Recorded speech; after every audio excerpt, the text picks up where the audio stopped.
Now जो हमारा next topic है वो है rearing and breeding of sheep. इसमें क्या होता है कि शीप आर रियर्ड मतलब कि उसको बड़ा किया जाता है all over India to acquire the wool from them such as Jammu and Kashmir, Rajasthan, Gujarat, Andhra Pradesh, Himachal Pradesh, Uttaranchal and Sikkim. तो ये जो सारी स्टेट्स है इनकी जो शीप्स होती है उनको हम लोग बड़ा करते हैं, उनको बड़ा किया जाता है इन ब्रीड्स को। और sheep are fed with the grass, और ये बड़ा होने के लिए क्या खाती है ये sheeps? Grass, leaves, pulses, corn, jowar and oil cakes and dry fodder, ये सब उनको प्रोवाइड किया जाता है शीप को। इनको खा करके वो बड़ा होती है। और sheep are selectively breed for better quality of hair. हमने अभी स्टार्टिंग में पढ़ा ही था कि सेलेक्टिवली उसको बड़ा किया जाता है शीप को। कुछ शीप्स की क्वालिटी बहुत अच्छी होती है, बस उनको हम लोग रेस्ट करते हैं और for the better quality of hair के लिए उसको इसको क्या बोलते हैं? सेलेक्टिव ब्रीडिंग बोलते हैं, ठीक है, जिसमें सेलेक्टेड शीप्स को जो है वो बड़ा किया जाता है। नाउ अब हमने बड़ा कर दिया, अब नेक्स्ट हमारा क्या होएगा? Step processing the fibre into wool. अब ये जो फाइबर है उसको वूल में कैसे कन्वर्ट किया जाता है, इसके स्टेप होते हैं। तो सबसे फर्स्ट स्टेप होता है शेयरिंग। शेयरिंग क्या होता है? शेयरिंग क्या होता है? It is a process of removing the fleece of the sheep along with the thin layer of its skin. जो शीप होती है उसकी जो हेयर्स होते हैं, फ्लीस होते हैं, उनको उसको एक पतली लेयर ऑफ स्किन के साथ में हटाया जाता है। Shearing is done in hot weather. अब इस प्रोसेस को हम हॉट वेदर में करेंगे, क्योंकि जैसे ही उसकी लेयर ऑफ हेयर्स हटाएंगे, स्किन हटाएंगे, तो शीप को ठंड ना लगे, इसलिए ये सारा प्रोसेस जो है वो समर्स में किया जाता है। This process does not hurt sheep. इस प्रोसेस में शीप को बिल्कुल भी हर्ट नहीं किया जाता है, क्योंकि जो उसकी अपर पार्ट ऑफ स्किन होती है वो मेनली डेड स्किन होती है, इसलिए इस प्रोसेस में शीप को कुछ भी हर्ट नहीं होता है, ठीक है। शेयरिंग कर ली, उसकी thin layer of hair and the skin हटा दी। नेक्स्ट क्या स्टेप होता है? स्कोरिंग। स्कोरिंग क्या होता है? It is a process of removing the dirt, grease and the dust from the hair. अब जो हेयर हमने हटाए हैं उसको क्या करना पड़ेगा? वॉश करना पड़ेगा, ताकि उसमें से डर्ट या तो कोई चिकनाई है या डस्ट है, मिट्टी है, वो सारी की सारी हट जाए, ठीक है। It is generally done with the help of the machines. Machine का यूज़ किया जाता है इस प्रोसेस को करने में। नेक्स्ट आता है हमारा स्टेप होता है सॉर्टिंग। सॉर्टिंग क्या होता है? Separating the hair of the sheep according to their textures. अब जो शीप के जो हेयर्स का टेक्सचर जो होता है वो अलग अलग होता है, ठीक है। तो उसके बेसिस पे जो टेक्सचर के बेसिस पे जो शीप के हेयर्स होते हैं, फ्लीस होते हैं, उनको सेपरेट कैटेगरी में डिवाइड किया जाता है। उसको हम बोलते हैं सॉर्टिंग। नाउ जो नेक्स्ट स्टेप होता है उसके बाद में, सॉर्ट करने के बाद में, रिमूविंग ऑफ बर्ड्स क्या होते हैं कि जब आपने स्वेटर्स पे आपके जो देखे होंगे स्मॉल छोटे छोटे से ऐसे सर्कल आ जाते हैं, उसको हम लोग बोलते हैं बर्ड्स। तो सिमिलरली वो शीप के फाइबर्स पे भी आ जाते हैं, तो उसको हटाया जाता है। बर्ड्स और the small fibres present on the hair are picked out, ठीक है। Now then the hair is clean. उसके बाद में हेयर्स को फर्दर क्लीन किया जाता है, धोया जाता है और उसको सुखाया जाता है। The products obtained is the wool that can now be converted into the fibre. अब जो हमें प्रोडक्ट मिल गया है उसको हम वूल कहते हैं। बिल्कुल साफ़ सुथरा सा वूल मिल गया है।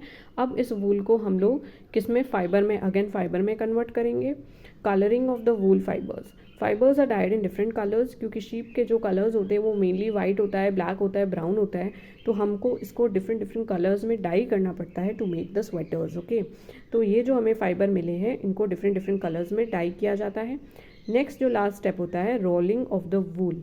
अब इन फाइबर्स को क्या किया जाता है? स्ट्रेटन आउट किया जाता है, मतलब कि सीधा किया जाता है, जिससे कि इससे क्या बनाया जा सके? यार्न बनाया जा सके, ठीक है। और जो बड़ा सा होता है उससे जो है वो वूल बनाया जाता है, ठीक है। जो ये और जो छोटा सा जो होता है उससे वुलन क्लॉथ बनाया जाता है। जो बड़ा यार्न होता है उससे तो वुलन के स्वेटर्स बनाए जाएंगे, और जो छोटे छोटे फाइबर्स होते हैं उससे वुलन के क्लॉथ बनाए जाएंगे, ठीक है। So that is all about it. Now इसमें क्या होता है, अब नेक्स्ट स्टेप एक ये भी आता है ऑक्यूपेशनल हजार्ड। अब ऑक्यूपेशनल हजार्ड क्या होता है कि कभी कभी क्या होता है कि जो वर्कर्स होते हैं वो इन्फेक्ट हो जाते हैं। जो कुछ कुछ शीप जो होती है उसके स्किन में क्या होती है, वो इन्फेक्टेड होती है। अब जो वर्कर्स होते हैं वो क्या करते हैं कि शीप के स्किन से जब हेयर्स को उतार रहे होते हैं, निकाल रहे होते हैं, तो वो भी उस बैक्टीरिया से क्या हो जाते हैं, इन्फेक्टेड हो जाते हैं। कौन से बैक्टीरिया से इन्फेक्टेड हो जाते हैं, एंथ्रेक्स से। एंथ्रेक्स से वो क्या होते हैं, इन्फेक्टेड हो जाते हैं। ये एंथ्रेक्स जो होता है क्या, कौन सी डिजीज़ करता है, सोटो डिजीज़ जो होता है वो उसको करता है, ठीक है। और ये सोटो डिजीज़ जो होती है फेटल होती है। फेटल मतलब इससे आपकी डेथ भी हो सकती है। तो ये जो risk faced by the workers in any industry, ऐसे रिस्क जो कि ये वर्कर्स फेस करते हैं किसी भी इंडस्ट्री में, उसको हम बोलते हैं ऑक्यूपेशनल हजार्ड, ठीक है। Now that is all about the wool. Now we will discuss about the silk. Silk क्या होता है, सिल्क फाइबर्स जो होते हैं वो भी एक एनिमल फाइबर ही होता है, ठीक है। नेचुरल फाइबर होता है, ये हमें एनिमल से मिलता है silk. The rearing of the silk worm for obtaining the silk is called the sericulture, ठीक है। सिल्क वॉर्म्स को लार्ज स्केल पे जो है वो रियर किया जाता है, बड़ा किया जाता है, जिससे कि हमको सिल्क का फाइबर मिले। इस प्रोसेस को हम बोलते हैं sericulture. Now will discuss about the life history of the silk moth, ठीक है। फीमेल सिल्क होती है, जो फीमेल सिल्क मोथ होती है वो क्या करती है, एग्स ले करती है, बहुत ही लार्ज स्केल पे एग्स को देती है वो। ये जो एग्स होते हैं जब बड़े हो जाते हैं, हैच हो जाते हैं, तो इसमें से कौन निकलता है, लार्वा निकलता है। ये लार्वा बड़ा होकर के कैटरपिलर बनता है। नाउ दीज कैटरपिलर और the silk worms feed on the mulberry leaves. अब ये क्या खाएगा, ये कैटरपिलर क्या खाएगा, जो मलबरी ट्री होती है उसकी मलबरी लीव्स होती है, ठीक है। उस पे इसको रखा जाता है इन कैटरपिलर्स को, और ये दिन रात यही सब खाते हैं, मलबरी लीव्स को ही खाते हैं। और मलबरी लीव्स को खा करके ये लोग बड़े होते हैं, caterpillar. Now caterpillar secrete the fibre which is made up of protein. अब ये क्या सिक्रीट करता है, एक फाइबर सिक्रीट करता है। कैटरपिलर क्या सिक्रीट करेगा, एक फाइबर सिक्रीट करेगा जो कि प्रोटीन का बना हुआ होता है। और ये जब प्रोटीन एयर के कॉन्टैक्ट में आता है तो ये बहुत ज़्यादा हार्ड हो जाता है, which hardens on coming in contact with the air, और इससे फिर सिल्क का फाइबर बनता है, ठीक है। The caterpillar covers itself into the silk and turns into the pupa. अब ये कैटरपिलर अपने चारों तरफ क्या बना देता है, ये सिल्क फाइबर बना देता है, ठीक है।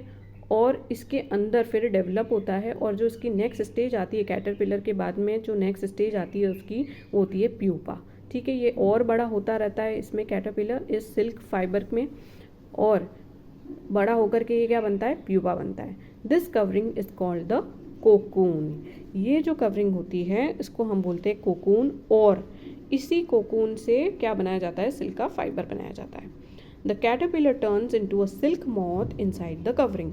अब ये जो कैटरपिलर जो कि प्यूपा बन गया था, फिर वो और बड़ा होकर के वापस से सिल्क मॉथ बन जाता है, या तो मेल बनेगा या तो फीमेल बनेगा इसी कवरिंग के अंदर, ठीक है। और silk thread is obtain from the cocoon of the silk moth. ये जो कोकून बनाया था इसने, ठीक है, ये जो कोकून बनाया था इसी से ही सिल्क का थ्रेड जो है वो ऑब्टेन किया जाता है।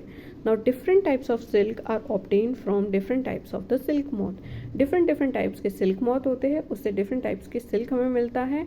For example टसात silk मिलता है, मोगा silk मिलता है, कोसा silk मिलता है, और जो most common silk होता है वो होता है mulberry silk which is soft, lustrous and elastic.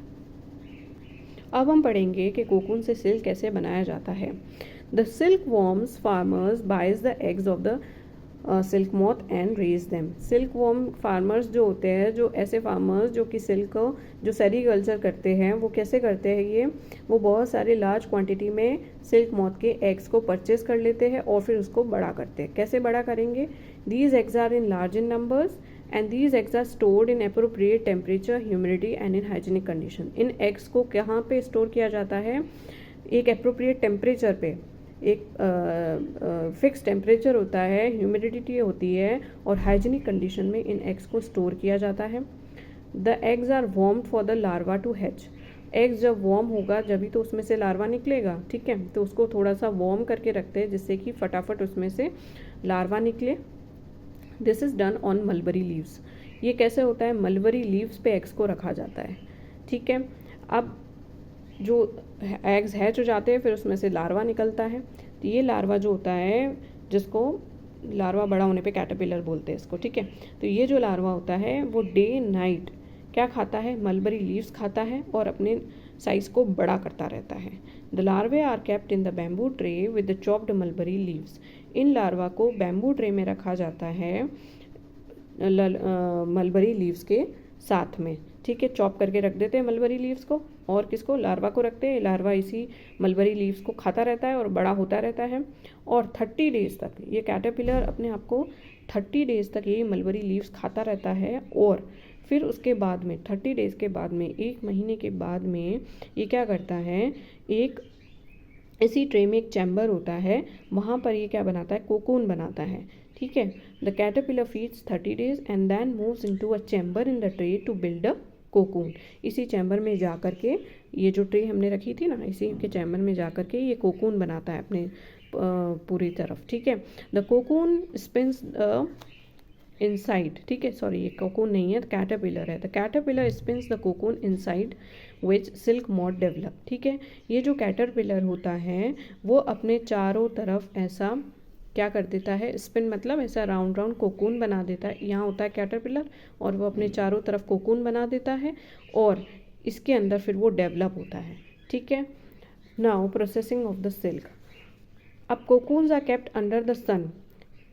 जो फार्मर्स होते हैं वो इस कोकून को क्या कर देते हैं, सन के अंदर रख लेते हैं, so that silk fibres can separate out from them, जिससे कि सिल्क के फाइबर्स जो होते हैं गर्मी की वजह से आपस में सेपरेट आउट होने लगते हैं। Now reeling off the silk takes place in which cocoon's threads are processed to be used as silk.